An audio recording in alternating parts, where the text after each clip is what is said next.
اللہ علیہ وسلم نے ارشاد فرمایا کہ اللہ تبارک و تعالی نے جمعۃ المبارک کے دن کو اہل ایمان اہل اسلام کے لیے عید کا دن بنایا ہے۔ ان اللہ تعالی جعل الجمعۃ عیدا للمسلمین، یہ اہل اسلام کی ہفتہ وار عید ہے جمعۃ المبارک،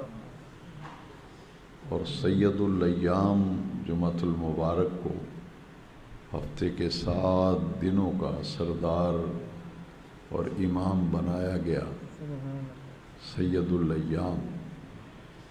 اور اس کو عید کا دن اس لیے بنایا گیا، نبی کریم علیہ السلام نے ارشاد فرمایا فیہ خلق آدم، اسی دن آدم علیہ السلام کی تخلیق کی گئی، اور فرمایا اسی دن قیامت قائم ہوگی۔ جمعۃ المبارک کو اہل ایمان اہل اسلام کے لیے عید کا دن قرار دیا، اور اسی ابن ماجہ شریف کی حدیث میں نبی کریم علیہ السلام نے فرمایا تم میں سے جو شخص جمعے کی ادائیگی کے لیے آئے فلیغتسل، اچھی طرح غسل کرے، مسواک کا استعمال کرے، اچھی طرح سے غسل کرے، اور پھر عمدہ اور نیا اور صاف ستھرا لباس پہنے، پھر خوشبو لگائے، اور درود و سلام کی کثرت کرتے ہوئے ادائیگی جمعہ کے لیے حاضری دے۔ یہ وہ مکمل حدیث شریف جو ابن ماجہ شریف میں ہے، اس سے چند باتیں معلوم ہوئیں کہ جس طرح عید الفطر اور عید الاضحیٰ کے دن مسلمان چمک دمک کے عید پڑھنے آتا ہے، تو دین یہ چاہتا ہے، اسلام یہ چاہتا ہے کہ جمعے کے لیے بھی مسلمان اسی طرح اہتمام کر کے آئے جس طرح ان 2 عیدوں پر اہتمام کرتا ہے۔ وہ دونوں عیدیں جو ہیں عید الفطر اور عید الاضحیٰ وہ واجب ہیں، لیکن ادائیگی جمعہ جو ہے یہ فرض ہے، اور اس عید کو جمعے کی عید جو ہے اسے ہمارے لیے فرحت کا دن قرار دیا گیا۔ تو جمعے کی ادائیگی بڑے اہتمام کے ساتھ ہونی چاہیے۔ اس حدیث شریف کی روشنی میں ہم سب کو اپنے طرز عمل پر ذرا غور کرنا چاہیے کہ دین کے ہم دعویٰ کرتے ہیں اسلام کا، مسلمان ہونے کا، کیا ان دعووں کے مطابق ہم نے اپنے عمل کو بھی کبھی ڈھالنے کی کوشش کی، یا ہمارا تعلق جو ہے دین کے ساتھ واجبی سا تعلق ہے؟ اس حدیث شریف میں بڑا اہم مضمون بیان کیا گیا۔ ایک نبی کریم علیہ السلام کے جانثار فداکار صحابی تھے جو لوہار تھے اور لوہاری کا کام کرتے تھے، تو جمعے کے لیے وہ اسی لباس میں آئے جس لباس میں وہ کام کاج کرتے تھے، کہ ان کا لباس جو ہے وہ دھونے کی وجہ سے کالک لگی ہوئی تھی، میلا کچیلا لباس تھا، تو وہی لباس پہن کے جلدی میں وہ جمعہ پڑھنے کے لیے آئے۔ نبی کریم علیہ السلام نے جب ان کی یہ کیفیت و حالت دیکھی تو آپ نے ارشاد فرمایا کیا تیرے لیے یہ ممکن نہیں ہے کہ کپڑوں کا ایک جوڑا جو ہے لباس کا صرف اس لیے سلوا لے کہ وہ تو جمعۃ المبارک کو پہنا کرے؟ تو حدیث شریف ہے جو مسواک کرنا، غسل کرنا، صاف ستھرا نیا لباس پہننا، خوشبو لگانا، ان چیزوں کا ذکر کیا گیا کہ اہتمام کے ساتھ ادائیگی جمعہ کے لیے حاضری دی جائے۔ 5 وقت کی نماز کے لیے بھی تراویح کے درس میں جو حضرات تشریف رکھتے ہیں انہوں نے اس آیت کریمہ پر گفتگو سنی۔ قرآن مجید میں اللہ تبارک و تعالی نے فرمایا خذوا زینتکم عند کل مسجد، کہ ہر نماز کے لیے زینت والا لباس پہن کر نماز کی ادائیگی کرو، کیونکہ تمہاری حاضری نماز کے وقت کس کے دربار میں ہو رہی ہے اور تم کس کے حضور حاضری دے رہے ہو۔ ایک آدمی کسی ولیمے پہ جانا ہو، کسی تقریب میں جانا ہو جہاں بڑے بڑے لوگوں کا اکٹھ ہو، تو کوئی آدمی ایسے میلے کچیلے لباس میں جاتا ہے، کسی دفتر میں کسی افسر سے ملاقات ہو، کہیں کوئی کام کروانا ہے، ڈاکٹر کے پاس جانا ہے، کہیں اچھے مقامات پر جانے کے لیے بڑے اہتمام سے آدمی جاتا ہے، لیکن نماز کے لیے وہ اہتمام ہمارے ہاں نظر نہیں آتا، جبکہ قرآن مجید کی آیت کریمہ میں فرمایا خذوا زینتکم عند کل مسجد، کہ ہر نماز کے لیے زینت والا لباس پہن کے نماز کے لیے آؤ۔ جمعے کے لیے بھی یہی حکم دیا گیا کہ پورے اہتمام کے ساتھ ادائیگی جمعہ کے لیے آیا جائے، اور اس میں پھر خوشبو کا بھی حدیث شریف میں ذکر آیا کہ خوشبو کا بھی اہتمام کیا جائے، اور جو درود پاک کی کثرت ہے اس کا بھی حکم دیا گیا، کیونکہ جمعۃ المبارک کو ملائکہ فرشتے آسمانوں سے زیادہ تعداد میں نازل ہوتے ہیں۔ باقی دنوں میں جتنے ملائکہ کا نزول ہوتا ہے، جمعۃ المبارک کے دن اس میں کئی گنا اضافہ کر دیا جاتا ہے، اور اسے اہتمام کے ساتھ ادا کرنے کا حکم دیا گیا، اور اس قدر اہتمام ہے کہ اذان جمعہ سنتے ہی اللہ کے ذکر کی طرف دوڑو اور خرید و فروخت بند کر دو۔ تو یہ احکام الہی جو ہیں سورہ جمعہ 28ویں پارے میں ہے، اور اس کے 2 ہی رکوع ہیں سورہ جمعہ کے، اور دوسرا اور آخری رکوع جو ہے وہ تفصیلی طور پر جمعۃ المبارک کے احکام پر مشتمل ہے۔ تو اس لیے جو بھی عبادت کی جائے وہ ذوق و شوق کے ساتھ کی جائے۔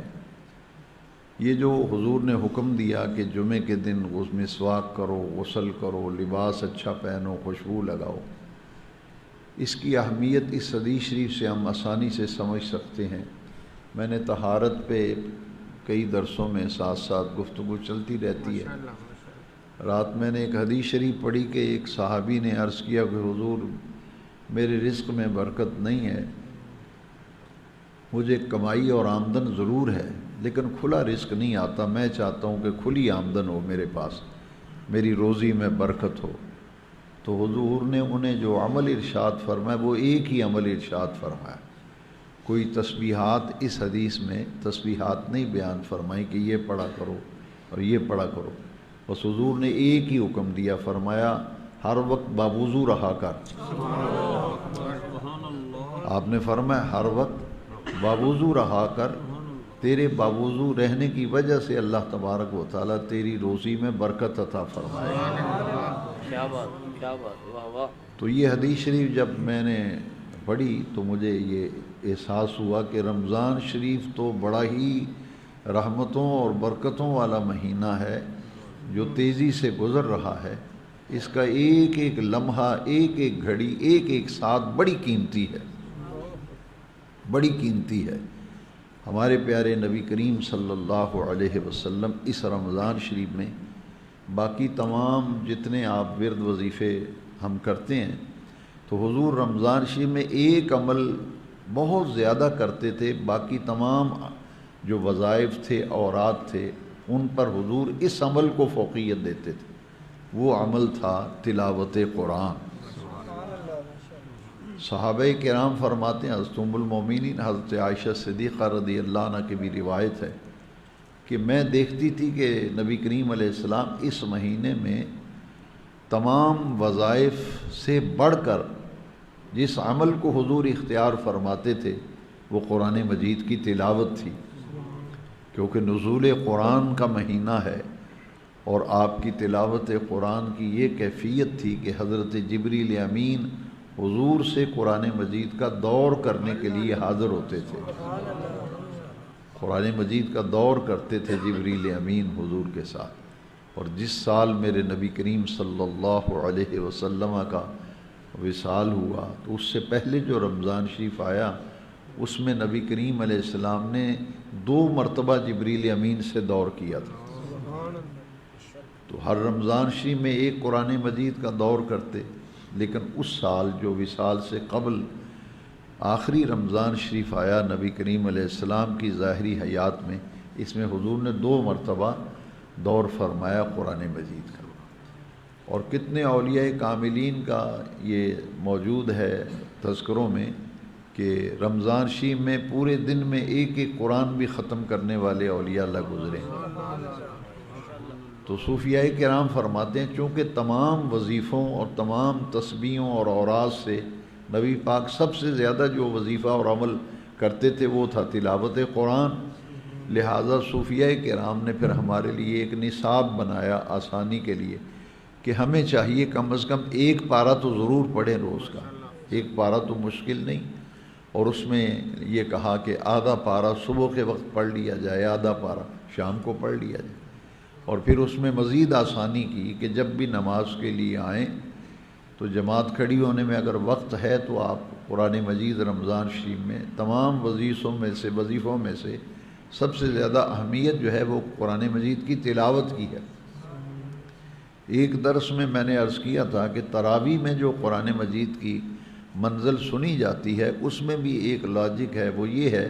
کہ ہمارا کچھ حصہ رمضان شریف کی راتوں میں قرآن مجید کے ساتھ گزرنا چاہیے، کچھ وقت ہمارا رات کے اوقات میں سے قرآن مجید کے ساتھ گزرنا چاہیے۔ تو یہ عمل اس لیے تلاوت قرآن جو ہے اسے اپنے معمولات میں ہمیں شامل کرنا چاہیے،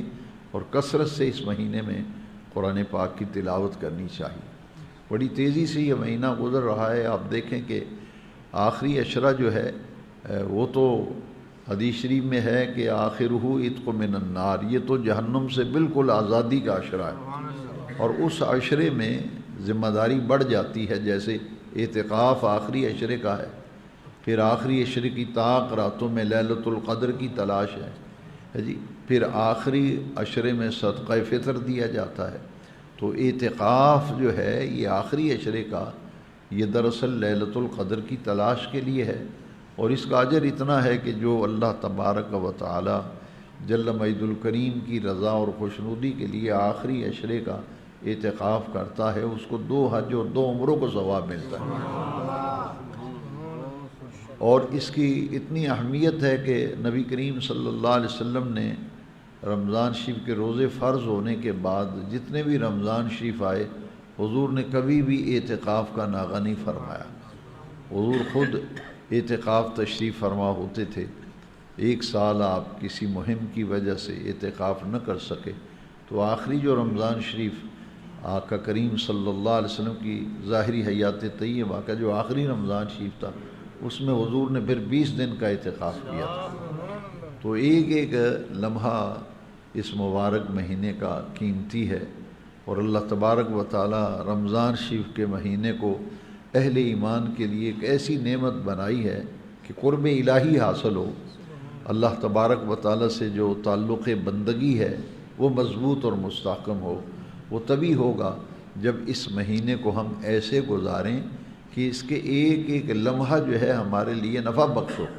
اور کوئی اس کی گھڑی کوئی لمحہ جو ہے وہ ضائع نہیں جانا چاہیے۔ تو جو حدیث شریف میں نے عرض کی کہ رزق روزی کی برکت کے لیے آقا کریم صلی اللہ علیہ وسلم فرمایا تم ہر وقت باوضو رہا کرو۔ تو رمضان شریف کے جو دن باقی رہ گئے ہیں ان کو گزارنے کے لیے ایک نصاب ہے، جو بزرگان دین کے احوال پڑھیں تو نتیجتاً یہ ایک نصاب سامنے آتا ہے کہ پورا سال جو شخص تہجد نہیں پڑھ سکتا، تہجد کی نماز میں بڑی برکت ہے،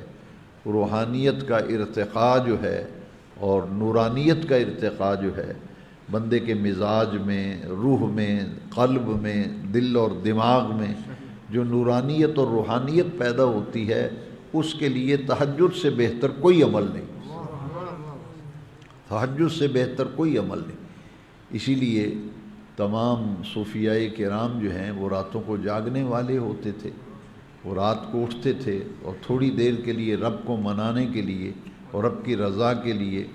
رات کا کچھ حصہ ضرور جاگنا چاہیے۔ تو صوفیاء کرام نے فرمایا کہ اس ایک مہینے میں تہجد کی عادت اگر آدمی بنا لے تو میں یہ عرض کروں گا کہ جتنے دن باقی رہ گئے ہیں کوشش کر کے آپ تہجد کی نماز باقی دنوں میں ضرور ادا کریں، ضرور ادا کریں۔ اس کی برکت سے پورے سال میں تہجد کی بھی رغبت ملے گی اور نوافل کا بھی ذوق و شوق پیدا ہوگا۔ جو آدمی رمضان شریف کے علاوہ کہتا ہے کہ میرے نفلوں کے لیے وقت نہیں ملتا، میں نفل نہیں پڑھ پاتا، تو اس مہینے میں وہ نفلوں کی رغبت اس کے لیے آسانی ہو جائے گی۔ جیسے دیکھیے کہ ایک تو تہجد ہے، باوضو رہنا، کہ جتنے دن باقی رہیں کوشش کریں کہ باوضو رہیں اور تہجد کی نماز پڑھیں، قرآن مجید کی کثرت سے تلاوت کریں تاکہ یہ وقت ضائع نہ ہو، اس کے ایک ایک لمحے سے ہم فائدہ اٹھا جائیں۔ اور یہ گھڑیاں بڑی قیمتی ہوتی ہیں، ان کا تعلق آخرت کے نفع کے ساتھ ہے۔ اسی طرح اشراق جو کی نماز ہے، چاشت کی نماز ہے کہ سورج نکلنے کے بعد یہ ظہر کا وقت شروع ہونے تک یہ سارا وقت جو ہے اشراق اور چاشت کا ہے۔ تو یہ نماز ظہر کے لیے آئیں تو اس وقت آپ نفل پڑھ سکتے ہیں نماز سے پہلے۔ اور اسی طرح مغرب کی نماز کے بعد اوابین کے نفل ہیں، وہ 2 ہیں اور 2 سے 6 تک ان کی تعداد ہے کہ مغرب کی نماز پڑھی ہے 2 نفل پڑھنا تو مشکل نہیں۔ اوابین صلاۃ الاوابین کی نیت سے 2 نفل پڑھ لیں، 4 پڑھ لیں، 6 پڑھ لیں، تو زیادہ سے زیادہ 6 نفل ہیں اوابین کے، کم سے کم 2۔ تہجد جو ہے کم از کم 2 ہیں، زیادہ سے زیادہ 8 ہیں۔ تو یہ 5 وقتہ نماز جو ہے یہ تو ہے فرض، لیکن یاد رکھیے جب اللہ کا قرب حاصل کرنے کے لیے حدیث شریف میں نسخہ بتایا گیا کہ فرائض کی پابندی کے بعد نفلوں کی کثرت کرو، فرضوں کی پابندی کے بعد نفلوں کی کثرت کرو، لیکن یہ بدقسمتی ہے 2 چیزیں مسلمانوں میں بڑی تیزی سے سرایت کر رہی ہیں، بلکہ 3 چیزیں۔ ایک تو ننگے سر نماز پڑھنا، کہ آپ آئے کس کی عدالت میں آئے ہیں، کس کی بارگاہ میں حاضر ہوئے ہیں، تو ایسے کھڑے ہیں ننگے سر جیسے آدمی بازار میں کھڑا ہوتا ہے، پھر کیا فرق ہوا؟ کیا نبی کریم صلی اللہ علیہ وسلم کی حدیث نہیں ہے علیکم بعمائم، ننگے سر نہ رہا کرو، سر ڈھانپ کے رہا کرو۔ اور نماز کے وقت تو اس کا خاص اہتمام کرنا چاہیے، جیسے کہ آیت کریمہ میں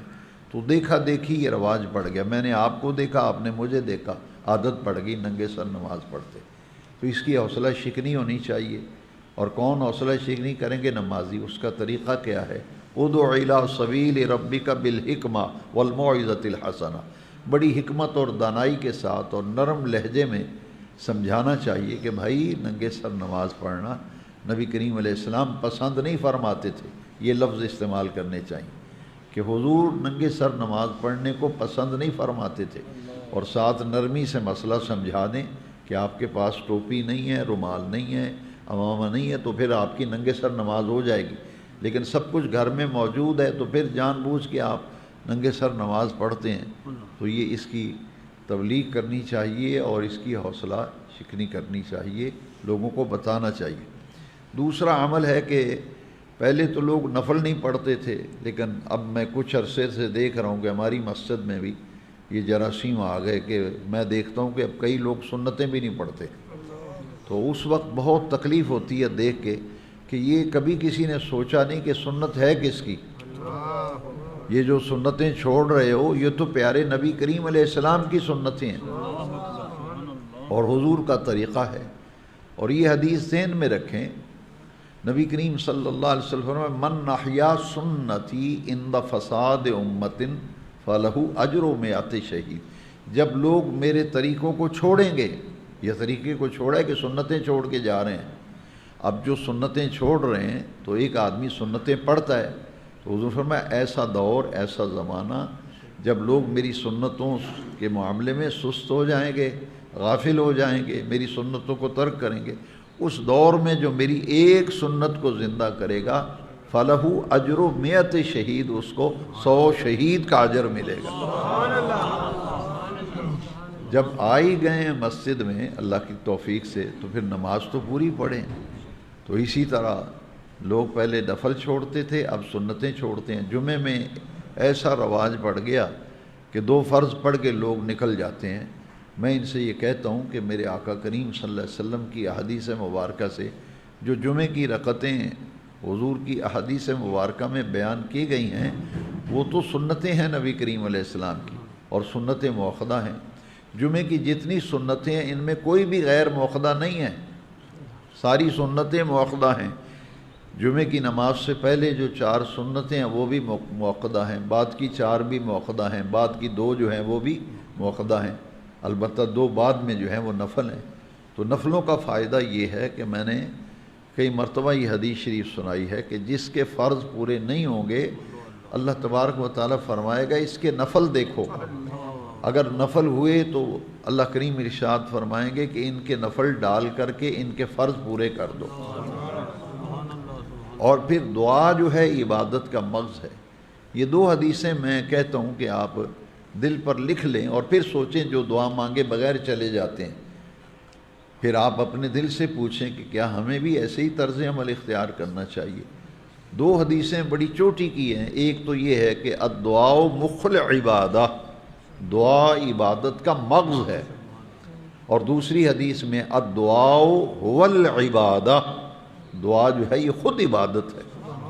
تو آدمی عبادت سے ہی جان چھڑائے اور بھاگنے کی کوشش کرے۔ تو میرے نبی کریم صلی اللہ تعالیٰ علیہ وسلم آپ دیکھیں کہ حضور نے فرمایا کہ ہر فرض نماز کے بعد جو دعا مانگی جاتی ہے وہ درجہ قبولیت کو پہنچتی ہے۔ اور پھر جمعۃ المبارک کی تو ایک خاص وظیفہ ہے درود شریف، اکثر الصلاۃ علیہ یوم الجمعہ، کہ جمعے کے دن کثرت سے درود شریف پڑھو۔ تو یہ تو غنیمت ہے کہ عاشقان رسول جو ہیں اور اہل سنت و جماعت ان کی مساجد میں آسانی ہوگی کہ جمعے کے بعد صلاۃ السلام پڑھا جاتا ہے، تو مکمل نماز پڑھ کے صلاۃ السلام پڑھ کے جانا چاہیے۔ میں نے دیکھا ہے خود اپنی آنکھوں سے ان لوگوں کو کہ سنتیں نہیں پڑھتے، نفل نہیں پڑھتے، بازار میں جا کے تاش کھیلتے ہیں، ادھر جمعہ پڑھ کے نکلے ادھر جا کے تاش کھیل رہے ہیں۔ اب یہ آپ اندازہ فرمائیں کہ جمعے کا دن تو پھر وہ حدیث جو میں نے آج سنائی، ان اللہ تعالی جعل الجمعۃ عیدا للمسلم، یہ مسلمانوں کے لیے عید کا دن ہے۔ تو جس طرح چمک دمک کے عید کے دن آتے ہو نا، تو اس دن جمعے کے لیے بھی چمک دمک کے مسلمان کو آنا چاہیے، پتہ چلے کہ اس کی عید کا دن ہے اور مسلمان اپنی عید منا رہے ہیں۔ میں نے آپ کو بتایا تھا کہ رمضان شریف میں مکہ شریف میں ایک مجھے انڈیا کے ایک ملے تھے ساتھی، کرناٹک کے رہنے والے تھے، تو انہوں نے مجھے بتایا کہ ہمارے کرناٹک میں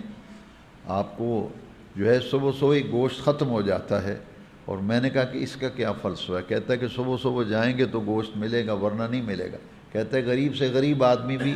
عید کے دن کرناٹک میں گھر میں گوشت پکاتا ہے، کہتے ہیں آج مسلمانوں کی عید کا دن ہے، ہم نے اہتمام کرنا ہے، اور صرف اچھے اچھے کھانے ہم پکاتے ہیں کہ آج ہماری عید کا دن ہے۔ تو جمعۃ المبارک جو ہے اس کا عید کا تصور جو حضور نے دیا، ان اللہ تعالی جعل الجمعۃ عیدا للمسلمین، تو ہمیں عبادت کو عبادت سمجھ کے کرنا چاہیے اور ذوق اور شوق سے کرنا چاہیے۔ جس عبادت میں ذوق و شوق نہیں ہوگا اس کا کیا نفع ہوگا؟ اس لیے یہ چھوٹی چھوٹی باتیں ہیں، ان پہ توجہ، ایک اول وقت میں آنے کی عادت بنا لیں، یہ بہت ضروری ہے جمعے کی برکتیں حاصل کرنے کے لیے۔ اور وہ حدیث شریف میں تو بارہا سناتا ہوں، رمضان شریف میں جمعے کے دن درس میں تو لازمی یہ سناتا ہوں کہ اس میں ذرا دکاندار کو پتہ چلے کہ یہ میں سودا ماروں گا تو مجھے اونٹ جتنی قیمت ملے گی، وہ سودا مارے گا ہی وہ سودا مارے گا کہ انڈے جتنی نفع ہو، وہ تو دوڑ لگائے گا کہ اونٹ کا نفع مجھے مل جائے۔ تو حضور نے فرمایا کہ اول وقت میں جو آئے گا جیسے اس نے اونٹ اللہ کی راہ میں قربان کیا، اس کے بعد جو آیا ایسے جیسے گائے صدقہ کی، اس کے بعد جو آیا ایسے جیسے اس نے بکری اور ایک دمبا جو ہے وہ خیرات کیا، اس کے بعد جو ساتھ میں جیسے مرغی خیرات کی، اور اس کے بعد آخری ساتھ میں آیا وہ ایسے جیسے اس نے انڈا خیرات کیا ہے۔ تو نیکی کا ذوق اور شوق ہونا چاہیے، بے رغبتی جو ہے یہ 2 چیزیں ہمیں بہت نقصان پہنچا رہی ہیں، خاص طور پر ہم اہل سنت و جماعت جو ہیں، ہمارے بے عملی جو ہے وہ ہماری بڑھتی چلی جا رہی ہے، بے رغبتی بڑھتی چلی جا رہی ہے۔ تو یہ ایک غنیمت ہے۔ دنیا فانی ہے بھائی۔ کتنے لوگ تھے پچھلے سال جو یہاں نمازی تھے ہمارے ساتھ، جمعے بھی پڑھتے تھے، روزے بھی رکھے انہوں نے، آج قبروں میں ہیں۔ تو دنیا کو کیا سمجھ لیا ہم نے کہ یہ کوئی ہمیشہ رہنے والی جگہ ہے یا ہمارے لیے کوئی اس میں نفع ہیں؟ یہ تو ضرورت کے لیے دنیا بنائی ہے کہ اس کے اللہ نے ساری نعمتیں دنیا کی تمہارے لیے بنائیں۔ ان نعمتوں سے بھرپور فائدہ اٹھاؤ، ان نعمتوں سے بھرپور فائدے اٹھا کر کے اس جہان کی تیاری کرو جہاں جا کر کے رہنا ہے۔ مولانا شاہ احمد نورانی رحمۃ اللہ علیہ ایک مرتبہ انہوں نے دورے پہ تشریف، اکثر وہ غیر ملکی دوروں پہ ہوتے تھے اور پاکستان میں بھی، تو ایک مرتبہ میں موجود تھا، انہوں نے بڑی اچھی بات کی۔ انہوں نے کہا کہ اگر آپ نے کہیں بھی پروگرام پہ جانا ہو صرف مجھے 20 منٹ چاہیے۔ فرماتے تھے کہ لوگ تیار ہونے میں 1 گھنٹہ لگاتے ہیں، کہتے ہیں میں 1 گھنٹے تک آؤں۔ فرماتے تھے جب جانا ہو صرف 20 منٹ مجھے پہلے بتا دیں، 20 منٹ میں میں تیار ہو کے پہنچ جاؤں گا۔ فرماتے تھے کہ میں نے پہلے ہی تیاری کی ہوئی ہوتی ہے۔ اور ساتھ ایک بڑی پیاری بات فرمایا جب کہیں جانا ہو تو تیاری کی ہوتی ہے۔ مومن کی یہ شان ہے کہ ہر وقت موت کی تیاری اس کی موجود ہے۔ جب بھی وہ اسرائیل آ جائے تو بندہ مومن کہے بھئی ٹھیک ہے میری تیاری ہے، میری نماز کی حاضریاں بھی پوری ہیں، یہاں تو غیر حاضری ہو بچے کا نام کٹ جاتا ہے۔ مولانا نورانی رحمۃ اللہ علیہ فرماتے تھے کہ پھر بندہ سوچے میری حاضری بھی پوری ہونی چاہیے، تیاری پوری ہونی چاہیے۔ بستر سامان پہلے، بریف کیس فرماتے تھے میرا پہلے ہی تیار ہوتا ہے، بس 10 منٹ 20 منٹ پہلے مجھے بتا دیں میں وضو ہو کر کے تیار ہو جاؤں۔ تو مومن جو ہے اسے یہ آخرت کی تیاری کے لیے مہینہ ہے، تیاری کے لیے ہمیں تیاری رکھنی چاہیے۔ جب بھی آئے پھر اسرائیل تو پھر بندہ پہلے ہی تیار ہو کہ یہاں تو رسول اللہ کی محبت ہے، رسول اللہ کا پیار ہے، ساری زندگی انہی کی محبت میں گزری ہے، ساری زندگی انہی کے ذکر میں گزری ہے۔ تو میرے آقا تو بڑے لجپال ہیں، وہ تو بڑے کریم آقا ہیں، سب کچھ میرے آقا جانتے ہیں، وہ محروم نہیں رکھتے۔ اس لیے دین کی محبت، دین کی رغبت، نیکی کا ذوق اور شوق جو ہے ہمہ وقت اپنے اندر رکھا کرو۔ اور یہ زندگی کے لمحے غنیمت ہے، دنیا کی کوئی حقیقت نہیں، پرے کا کی حقیقت نہیں دنیا کی، ہر چیز یہاں رہ جاتی ہے، ہر چیز یہاں رہ جاتی۔ ساتھ وہی جائیں گے جو تراویح کے اندر بھی ہم نے سنا، الباقیات الصالحات، ایسی نیکیاں جو باقی رہنے والی ہیں، ایسی نیکیاں جو باقی رہنے والی ہیں۔ تو یہی دنیا کی زندگی میں جو ہم دین سے محبت، اللہ تعالیٰ کے ذکر و یاد، پیارے نبی کریم علیہ السلام کی غلامی، آپ کی محبت میں جو لمحے گزر جائیں گے وہی غنیمت ہیں۔ اللہ تبارک و تعالیٰ جو دن باقی ہیں رمضان الکریم کے، ہمیں ان سے بھرپور فائدہ اٹھانے کی اللہ کریم توفیق عطا فرمائے۔ الصلاۃ والسلام